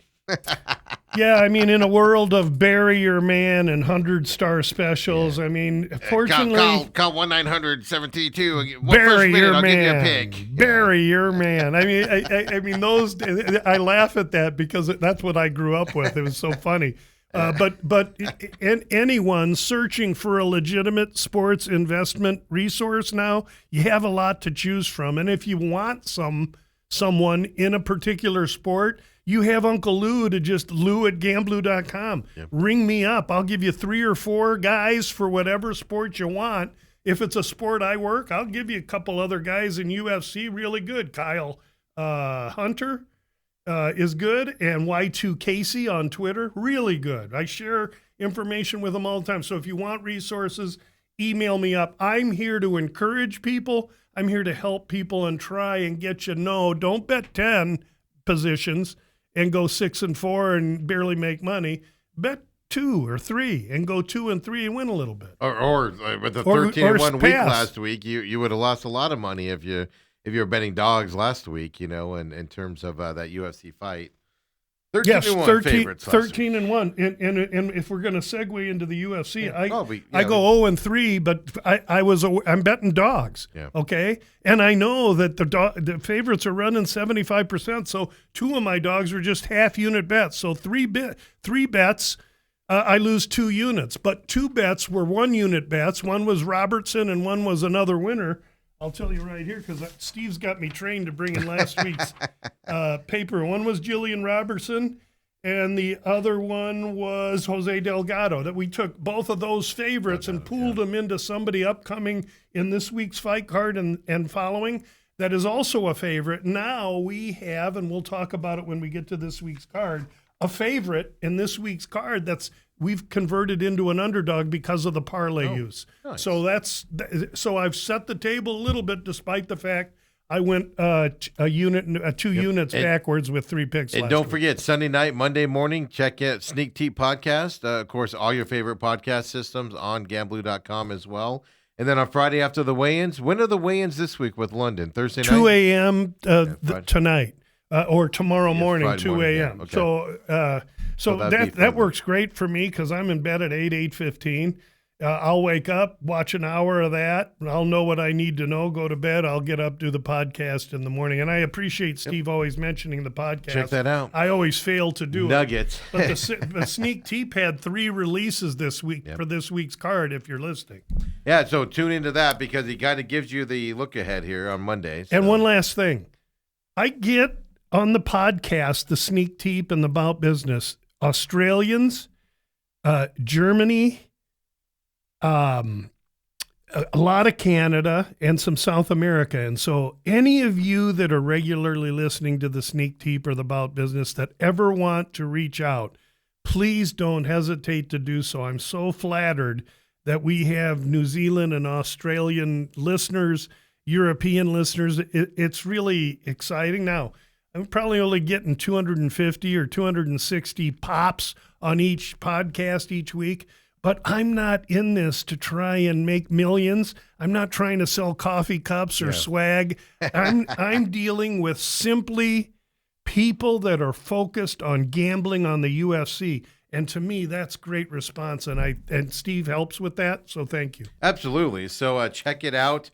As well from there. So, well, before we get into the actual UFC last week and then into this week, college baseball is getting into some conference play stuff now and everything. When do you actually start delving into college baseball and setting up the College World Series?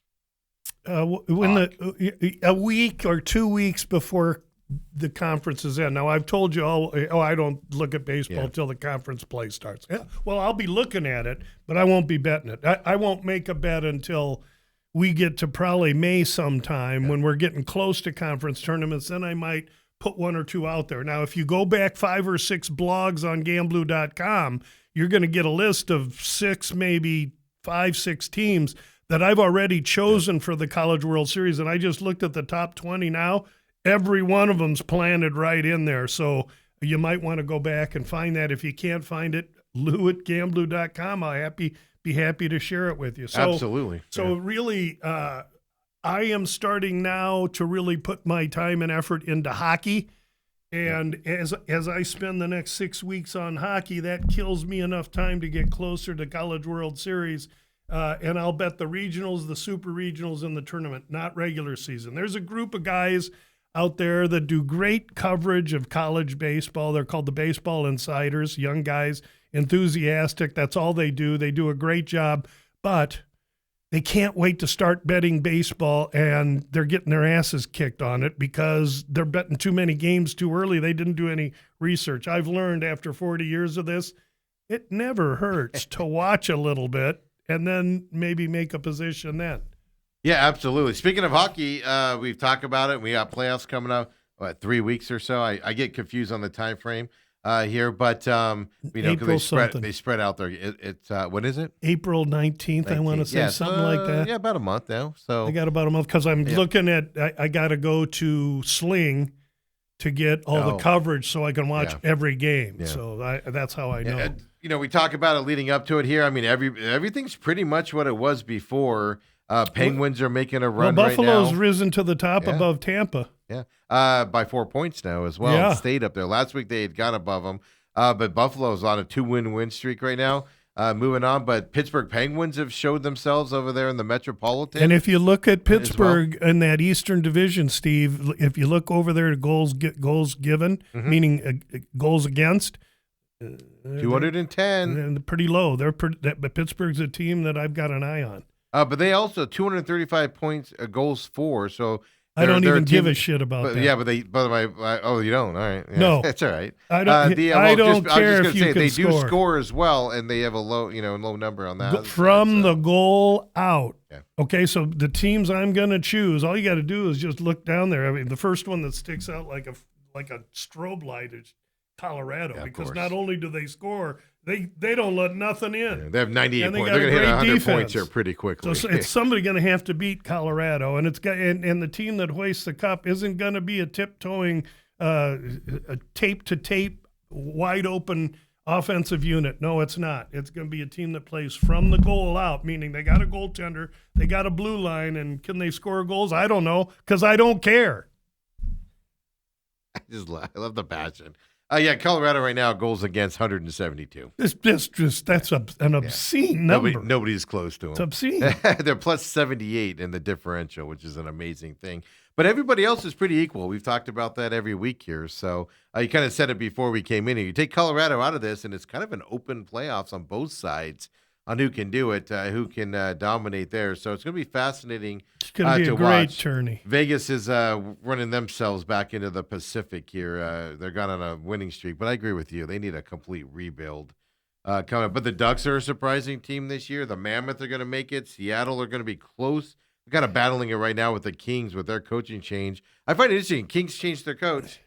And not that they're playing 100% better, but they are winning more games than they were before. That's a team just with the head coach change. That's a team designed for the playoffs, and they seem to draw Edmonton every year in the first round. If they can avoid that, they could have a shot. Yeah, absolutely. So it's going to be fun to watch. We got teams that traditionally were playoff teams that have disappeared for a while, like Detroit, like you said, Buffalo before, and they're. I know Boston Bruins make the playoffs a lot, but they're still in contention there to get in there with the Islanders and Hurricanes. So I think it's going to be one of those open season. Then it'll just be who can knock off Colorado. Let's just try and get at least 2 or 3 Canadian teams in there. I'm not I'm a hockey fan, and it's good for hockey to have some Canadian teams. Only in the one playoffs. so far is Montreal. The shame. Toronto's doing not the McDavid. curl up. And then obviously Edmonton's getting there. But the kid from here, Austin Matthews, shut down for the year. They're not going anywhere, obviously. But, yeah, it's Edmonton, and it's only Edmonton and I just said them. It's Edmonton and Montreal with an outside shot only that 2. Winnipeg could slip in. Yeah, only 2 that are getting in there this year. So it'll be interesting to see it from that side. So, Lou, let's talk about last week's UFC now. Anything you want to add on any of the other stuff we've talked about before we move to the UFC? Great time in sports. Also, we've got the World Cup soccer tournaments coming up in a month or so, and I know zero about soccer. I do watch the World Cup, though. I find it fascinating. I love the tournament, and I do have a nephew that was an all-American soccer player in Iowa, and he's in my business now, and he still follows it close. So I will be talking to him as we get close to World Cup, and I'll have a couple suggestions for the World Cup when we get there too. Absolutely. Perfect. Hey, last week, Apex fight there in Las Vegas. A couple interesting fights that did happen. Wanted to ask you about as well. A lot of early ending fights here coming up, or that I was surprised by here in this one. For instance, it went to the decision unanimous, but Chris Curtis went out there against Orlabi. I thought this was a fairly good fight there, but your opinion change at all on little stocky Chris Curtis there? No, Just a and small after guy. the fight, he's like, it's hard to fight a guy that doesn't want to be in a fight. Yeah. And he's dead ass right. Yeah. And Oralby is a vice grip wrestler. And if you watched that fight, you can see that Oralby or anyone that fights like him, we have one this week in the main event. Those are the kinds of fighters that are rapidly, immediately being discharged, discounted, and segregated against in the UFC because there's no action, and that's all they do is take people down. Those fighters are getting shelved, stiff-armed, and moved off to the side because the UFC and Paramount wants action. Now, well, when we get to this week's card, I'll take that another step. Parlay that into that.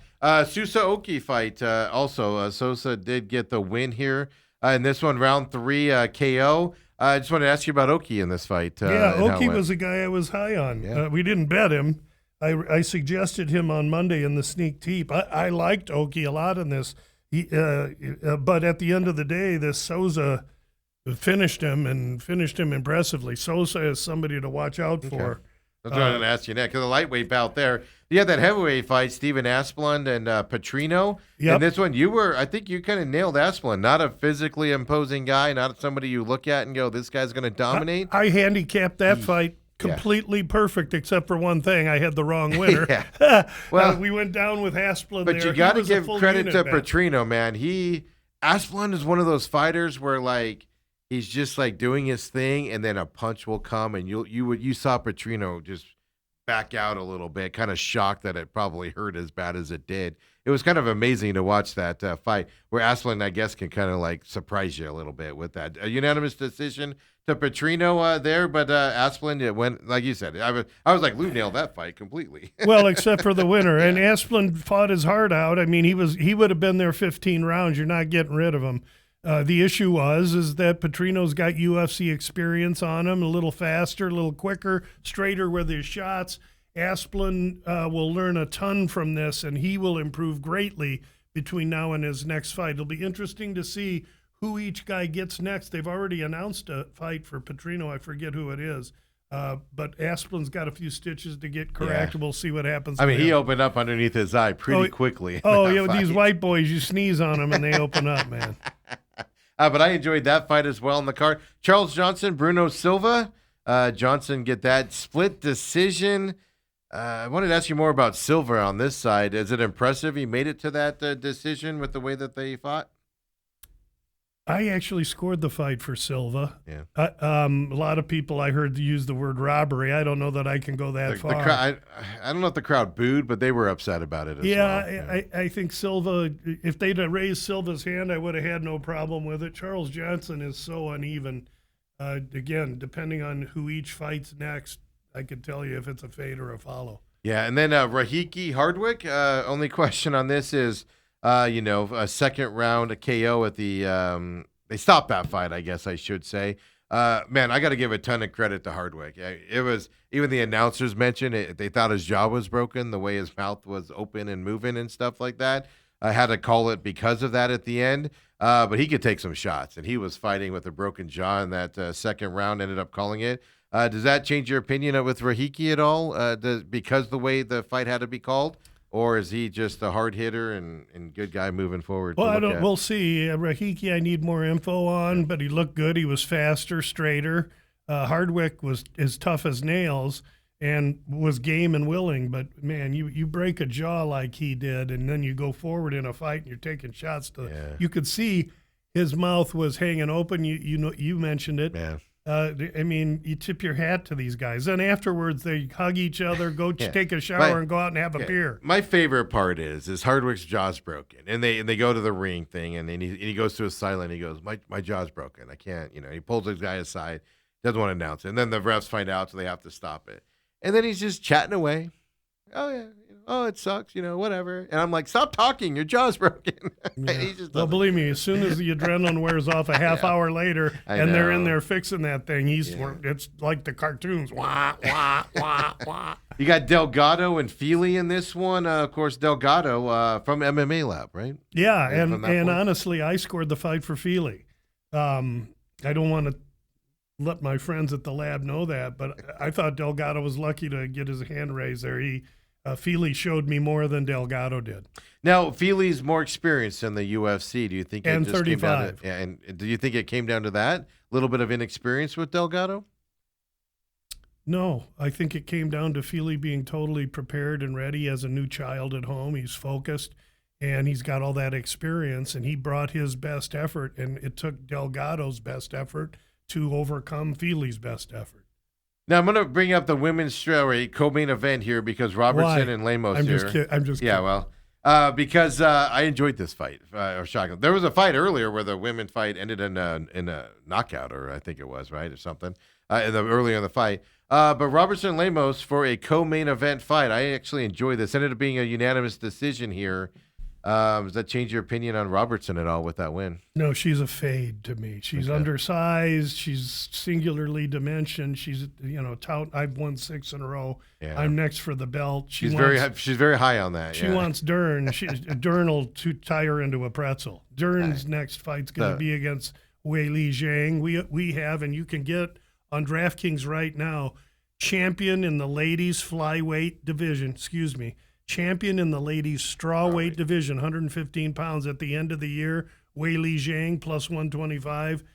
Run, don't walk. Take that one as well. Run, don't walk. Yeah, I was surprised at the confidence of Robertson. I mean, she fought good, and I enjoyed the dynamic between these two. But man, she's one cocky son of a gun after that fight. It kind of cracked me up a little bit. Hey, good for her. She's trying to. She understands that you need to be vocal and colorful in order to get to the championship or get to a money fight. She was colorful in today's UFC. So, but I don't think she has it. Doesn't have it. All right. And then Emmett Vallejos.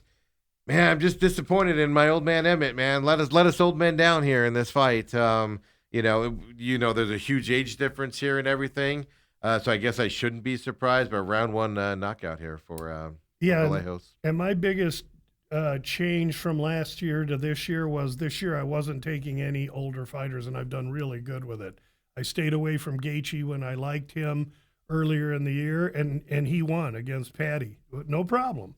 Because if you don't bet it, you can't lose it. But I did take Emmett. It was only a half a unit at plus 410. I sure thought he'd show better than that. Emmett's washed. He's gone.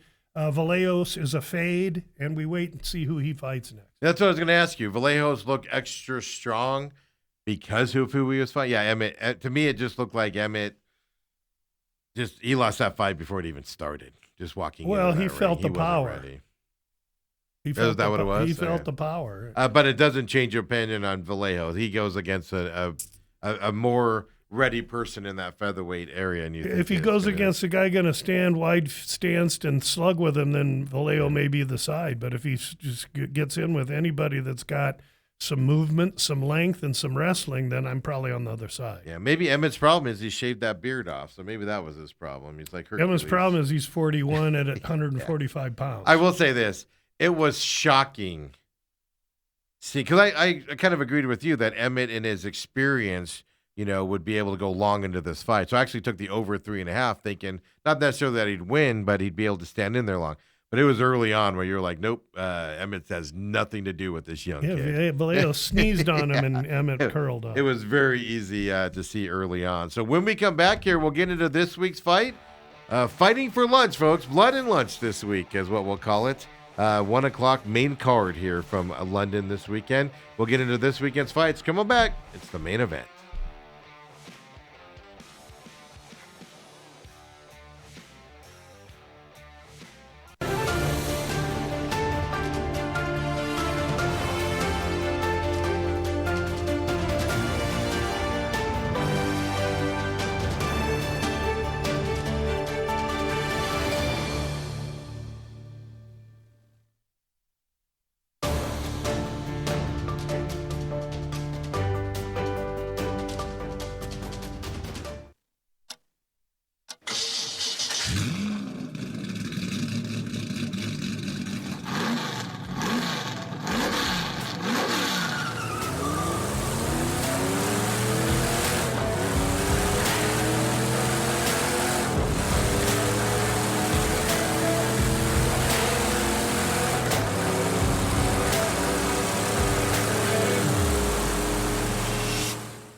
I'm talking contract. Know. We're having contract negotiations. He's throwing that out right there at this moment and everything. So, Lou, thanks for coming in today.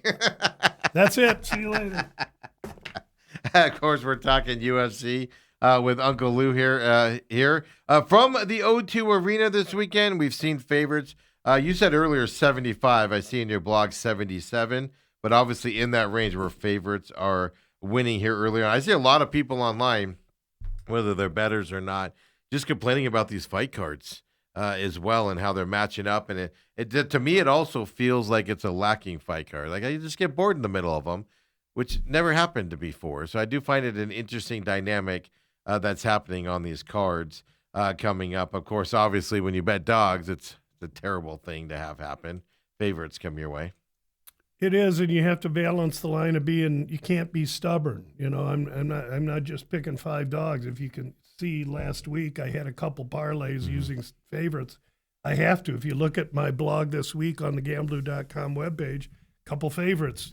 I mean, if you can't be stubborn, and yet my platform is to try and derive profit from live underdogs in the UFC. So I'm going to still try, but I may have to manipulate how my releases look until we can see some regression to the mean, meaning normally the dogs in the UFC, I should say favorites in the UFC run 62, 63.5% at 77%. It's making it tough. So when is regression? I wish I knew because I could jump on it right away. But I think I like a couple underdogs in this card. We're going to take a, measured approach to it. But I'm going to do what I got to do. I'm down like 6 units so far. The bow business is 10 and 19, minus 6.4 units. But I'm ahead. I'm, 53%. That's ahead of the 23% that dogs are realizing in the UFC. So you can see I've adjusted by taking a few favorites. We're going to have to play the shell game and be patient until I can find a little bit of a run of underdogs and we can get that 6.4 back. Absolutely. Now, this isn't a numbered event. It's UFC Fight Night here from O2 Arena, but lots of, 13 fights on this card, I believe? 13 fights. O2, Steve's mentioned a few times. That's in London, England. These fights start at 10 a.m. Pacific time, which is perfect because I have out-of-town guests coming in. We have a dinner at 6:30 tonight. Are you ready for that? Saturday night, which is perfect because I'll be able to watch my whole fight card, then go to dinner with my friends. That never happens on it. Now, will you be happy or will you be grumpy when that dinner comes? Is the only question I'll we got. be happy because the business is one thing. And so we start off this fight with an England and a Brazilian fighter here. Well, let me ask you this first. A lot of England fighters on this fight and from that area. Obviously, they stack it from that side. But our first couple fights, I see a lot of Brazil-England fights, Australian-England fighters, and to that effect here. Do we see a lot of big different styles here coming up this weekend? We see 9 fights where Englishmen fight someone that has to travel into England to fight them, advantage the hometown person.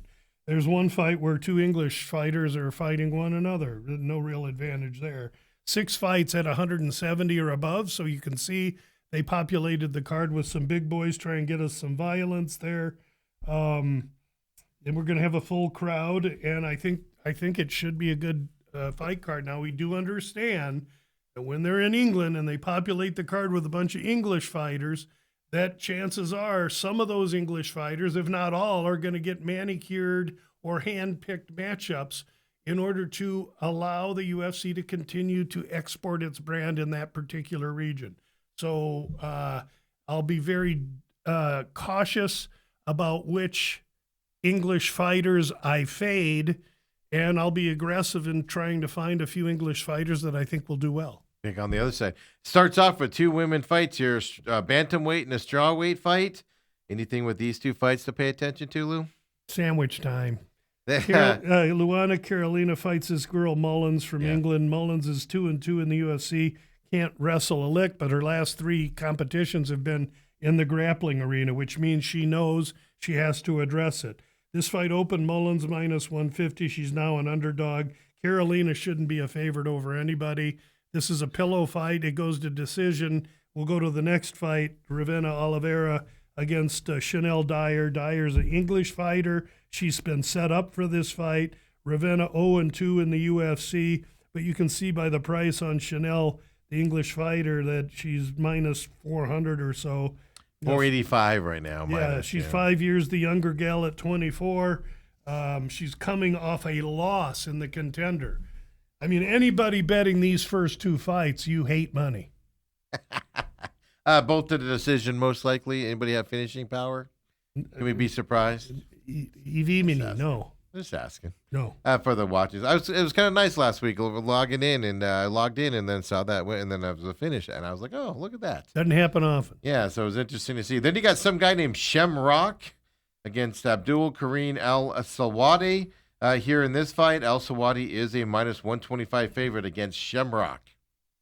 Yeah, Al-Sawadi fighting out of Dallas now. He Shamrock, a Liverpoolian, that's fighting out of Ireland. Rock is 3 inches the taller guy, a lefty. He's got a 4-inch reach advantage. And Al-Sawadi's been off since 2024. That's a long time. So I've seen the money line come towards Rock a little bit, the local fighter. I tend to agree with it and think he might be worth a stab at a plus price. The how much? What did this fight open up at? It opened Shamrock plus 160. Now he's plus 105. So yeah, it's a big money. Seen a little money come into the English fighter. That's not a surprise.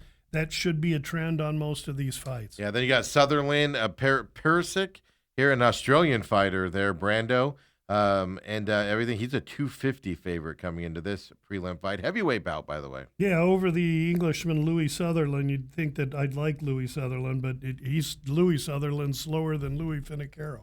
That's saying something.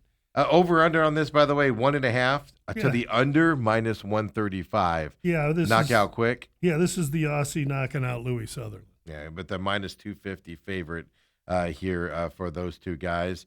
Montes, I'm not even going to try to say that. Antonio Trocoli here, Brazilian fighter, Lithuanian fighter. I apologize to the Mantis family for Kondra Tavicius. This fight here is 185 pounds. Kondra Tavicius, the Mantis, is 11 years the younger guy. He's shorter, going to be given away reach. Trocoli, 0-3 in the UFC, all stops. He's there to make Mantis look like a praying mantis. The minus 800 right now for Mantis here in that fight. Then you got Mario Pinto, Felipe Franco, Portugal, Brazil here. Portugal's close enough to London. Can get some home cooking here. Yeah, and he's the legitimate UFC fighter. Franco, coming in from Brazil, has teeter-tottered between heavyweight and light heavyweight. His last fight was light heavyweight, so now he's going to go from 205 in his last fight to fight a guy in Pinto that'll weigh in at 266. I'm intrigued by this fight, but Pinto's the legitimate heavyweight, and so I probably have to lean to him. Yeah, minus 900. For him coming into this fight. What did that open up at a chance? Minus 300. Okay, so a lot of money on Pinto. Over under 1.5, minus 175 to the under here. Minus 900. I would find some way to put a ham sandwich on Franco. Yeah, I'm not convinced he's a bum. I like the fact that he teeter-totters between two divisions. Surely, I mean, my feeling is that he's going to be the faster, quicker, more nimble fighter in this fight, but we'll see. Then you got, that's a heavyweight. Then you go to a featherweight after that, Nathaniel Wood out of England, and then Keita out of Belgium here. Yeah, Keita is a Guinea from New Guinea, and he comes in on his debut, fast, powerful, a lot of hype. Got a 3-inch reach advantage, 2-inch height advantage, 4 years the younger man, everything going his way. This fight opened a dead pick'em. Now Keita's minus 238. Yeah, that was a pick'em? Wow. That's wrong. Nathaniel Wood is a grizzled vet. Nathaniel Wood deserves to be the co-main event on this fight card. Nathaniel Wood is getting overlooked. Nathaniel Wood's last fight, he was an underdog against Jose Delgado from the MMA Lab, and he won a decision that was earned, as far as I'm concerned. Wood is being overlooked here. I'll be on Wood.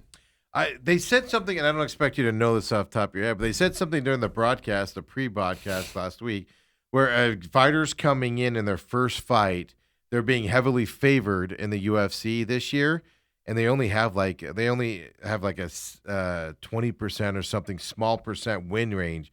The experienced fighters are winning those fights more. They gave a stat like that last week where it was overwhelmingly going to the new guys, and like you said, a debut here for Kieta as well here in this fight. Yeah, it is, and that's my handicap, as I like the grizzled vet. You made me think about that they said that, where it's just they're getting overbid and then they're losing a lot more than they're winning in that Yeah, side. I mean, you take a contender series fighter stepping up, first fight, debut, lights, camera, action against a guy been 3, 4, 8 fights in the UFC. To me, if the veteran fighter is at a plus price, you have to look hard. Then you got Mason Jones, Axel Sola here, France and Wales battling it out here. Last prelim fight here before the main card. Yeah, this Sola comes in 6'2" as a 155er, so he's long, tall, drink of water. This kid, he's gonna have 4 inches of reach advantage, but it's his debut, and he's a French fighter. Immediately, when I think French fighter, I think an espresso as opposed to somebody that's tough and strong. Mason Jones is tough and strong. He's from Wales. This is his second stint in the UFC. He's got great wrestling. He's tough and durable. Mason Jones opens 250 in this fight. Ooh. And now he's down to what? 125, minus 125. Minus 125. Something going on this fight. I don't know. It's Mason Jones or pass. You think that's going to keep getting played up to where it could switch to Sola, where Jones gets a plus number, or it's not going to go that far? I don't think so. Geez, that's a big. I mean, it's at minus 125. Realizing he opened at minus 250, that is a plus number. Yeah, well, that is for sure. The over under on this 2.5 minus 230. It's a lightweight fight, so decision most likely. Mason Jones has some power, and this kid's a debuter. I lean to Jones here a little. Perfect. On that, then you get to the main card.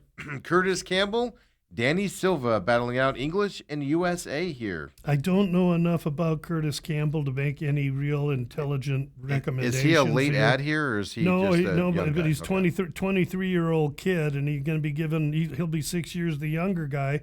But Danny Silva, I think, could be live because of his experience. This is a due diligence fight that I will watch. Yeah, the only reason I ask is Curtis Campbell's picture looks like it was, shoved into their late like they do a lot of times for fill-in fighters. But But yeah, 238 favorite for Curtis Campbell there from England on that fight. Roman Dolidze and Leroy Duncan here battling it out here in the next one. Yeah, Dolidze pivots between 205 and 185, and he is now 37 years old. He's strong, he's durable, he's tough. But in his last fight, we saw Fluffy Hernandez make him quit. And in Fluffy's last fight, we saw Sean Strickland make Fluffy quit. So Dolidze may be showing some of his age. He is a Georgian-Russian baker by trade. Great guy, great fighter, but I don't think he has anything for Christian Leroy Duncan, who's going to be 7 years the younger man, have a 3-inch reach advantage. Dolidze going to need to get inside tight, try and take CLD down to the mat. CLD, if he has any kind of space and distance and able to keep this fight on the feet, I think he's going to shred Dolidze. Middleweight fight, so is there power to finish here, or Dolidze would have to, get him to tap out or something? I think Christian Leroy Duncan can finish Dolidze because Dolidze is just a little slower, and he's going to have to be plodding forward to get inside, and he could run into one. Over-under is 2.5, minus 130 to the over. It kind of caught my eye there with these middleweight guys battling. The fight does not go the distance, maybe. That one. Then you got, we'll call him Iwo. They're from Poland, and Austin Lane here from the United States battling it out here. Light heavyweight bout.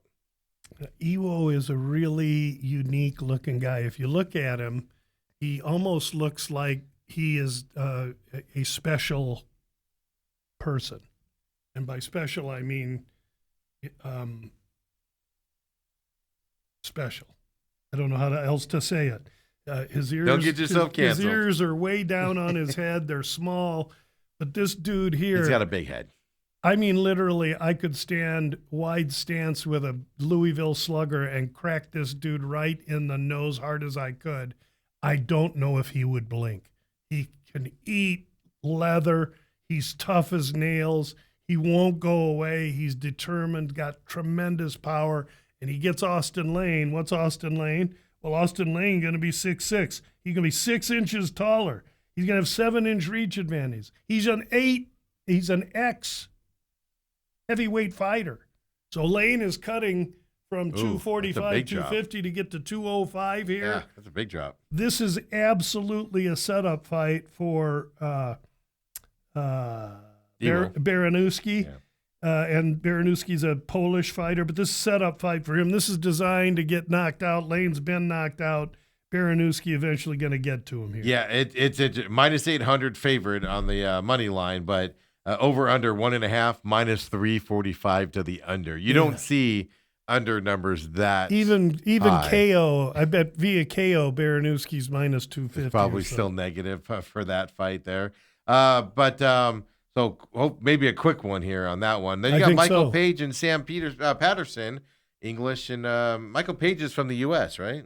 Page is an Englishman. This is the fight where the two Englishmen fight each other. They're both 6'3", so that's actually Page is 6'2". He's an inch shorter, but he's 11 years older at 38. Interesting thing is at 38, Page will be the faster guy, the more nimble guy on his feet, the more fluid guy, the more strike evasive guy. Patterson's going to try and come in and walk him down. If Page keeps this fight standing, and I think he will, he paints the fence on his way to a decision win. Decision win, really, because over-under's 2.5, over is plus 105 right now. It's minus 135 to the under on Patterson right now. And we use DraftKings here on Thursday for the numbers. Yeah, I lean over there. Perfect. And then you got Luke Riley, Michael Aswell Jr. here, English, against Aswell, the American, battling this one out. Riley is a 258 favorite right now going into this fight. Yeah, he opened minus 175. He should be minus 400. Luke Riley's a buy. Aswell's tough, strong, a Texan, going to make the fight. He's going right out to try and knock out Luke Riley, which is a prescription for potential death. Luke Riley is a up-and-coming English superstar backed by Paddy the Baddy, as well the UFC. This is a setup fight. This is why Nathaniel Wood didn't get the co-main event, because they want to highlight Luke Riley. Luke Riley probably via finish here. And then really, that's for a featherweight fight on top of it. Yes, sir. For those, Aswell's there to guys. be iced. Yeesh. And then you've got the big main fight here. I knew I was going to screw this up. Movsar Evloev against Lerone Murphy. Yes, thank you. Evloev. I have practiced it for hours last night. It ain't easy. And then I see it on the screen, and I'm like, I know. Evloev. Yeah, Evloev is one of the fighters that's been completely discriminated against. He is surely the top featherweight in the division behind Volkanovski, the champ. He's deserved a title shot for years, not months. Hasn't gotten it. The UFC hates his style because all he is a wrestling vice grip. Now, he knows that he has to be more exciting and that he's got to try and finish fights because he knows he's getting discriminated against. He's undefeated in the UFC. He's taken on Lerone Murphy. Murphy, an Englishman, fighting in England, undefeated in the UFC. And the UFC hates Murphy as much as they hate Evloev. Why? Because Murphy is precision. He's cute. He's tight. He's a great boxer. He'll outpoint you, not necessarily power. Although in his last fight, he spun elbow over Aaron Pico. Maybe he violently knocked out a UFC debuter that came from Bellator or another organization and looked good to put him in this fight. The winner of this fight is the legit next challenger for Volkanovski, and they won't give him the fight. It's going to go to Jean Silva. So you got to understand here, doesn't matter what you do, the UFC is going to put on a fight that's going to draw people to seats. Doesn't matter how good you earned it, what kind of style you have. And meanwhile, Jean Silva, who's lost one of his last two fights, but he's exciting and a knockout artist, is going to step in front of these two guys to get the title because of the violence and the action. So do you see a style changing here where somebody's trying to finish somebody to to spark it up because they know that, or is it just go fight your fight and whatever happens, happens? I see Lerone Murphy trying to do everything he can do to get out of the grip of Evelev, and he won't be able to do it. Yeah, Evelev decision. Evelev 250 favorite, and yeah, I mean over under 4.5, Lou, minus 345 to the over. That's right. We're just gonna watch Evelev leg hump him for 25 minutes. I guess the more you're talking, the more I'm trying not to just straight out laugh at the over number here in this fight. I'm just saying, not I wouldn't put it past Evelev to maybe submit him if you want to go for a long bomb, but I think it's going to be tough for Murphy to keep him off him. Hey, listen, Evelev's last fight was against Aljamain Sterling. Okay. Aljamain Sterling is a fighter just like Evelev that the UFC hates because of his style. Evelev is the only featherweight in the whole world that would have beaten Sterling in that last fight. No one else would have. Sterling's a bad hombre. Evelev beat him. And then it's amazing how you explained all that out there, and then you're like, this is the main event? Way to sell it, Lou. Well, I'm sorry. It's an Englishman fighting in England. They're going to be all fired up. They'll have a few pints in them. Yeah. But it's going to be a snoozer. So the Riley Aswell Jr. fight that'll be with that knockout will be fun to watch as well on this fight. Look, daytime fighting, so if that last one is a dud, yeah, you could go out afterwards, right? 1 p.m. Phoenix time, 10 a.m. for the prelims for this fight there from London as Breakfast and beatdown, Steve. I like these daytime fights. Oh, I really like. It's like day holding hands. Every guy likes that. So, Lou, I got a couple of texts from you talking about that one guy, though, saying he's special. A couple of people sent laughing emojis in to us here. Well, I don't want to be cruel. Everyone has the dignity of being a great human being, but if you look at Iwo, especially if you watch him fight, you're going to think that the guy looks he's got a bit like he's got a big head. I'm trying to think who's the guy with the one eye on the Star Wars. He looks a little off. We'll leave it at that. Yeah, I should shut up. Joins him. Well, as of now, he joins us every Thursday. Hopefully I'm invited back next week. 9:00 as well. Appreciate you listening to us, of course. We'll get this up on demand on YouTube, Robat TV with your subscription. YouTube, of course. Free podcast systems out there. We'll get it out there, posted for everybody that does listen to it, separate of the show. We appreciate it very much. Lou will be back next Thursday. And, folks, main event back tomorrow morning. Pit Stop will be up today by 2 o'clock for you racing fans as well on demand. YouTube podcasting system, and, of course, here at Robat TV. Coming up next, that'll be going. And then tomorrow morning, we'll be back here. So everybody enjoy your Thursday night. Enjoy the basketball. TCU, Ohio State, battling it out right now as well. I do not have, and then Nebraska, Troy just started as well. So I don't have the actual scores here in front of me. But, Lou, are you rooting for Nebraska in this game? Never won a conference. I don't know enough. Because I'd like to see them win their first ever NCAA tournament. Well, they're up 12-10 over Troy right now. Stop the game. 31-24 TCU up over Ohio State right now. I do have TCU in that game. We'll see if it comes out, folks. We'll keep our eyes on that. Enjoy the basketball. Enjoy your Thursday. We'll see you tomorrow, everyone. Have a great Thursday.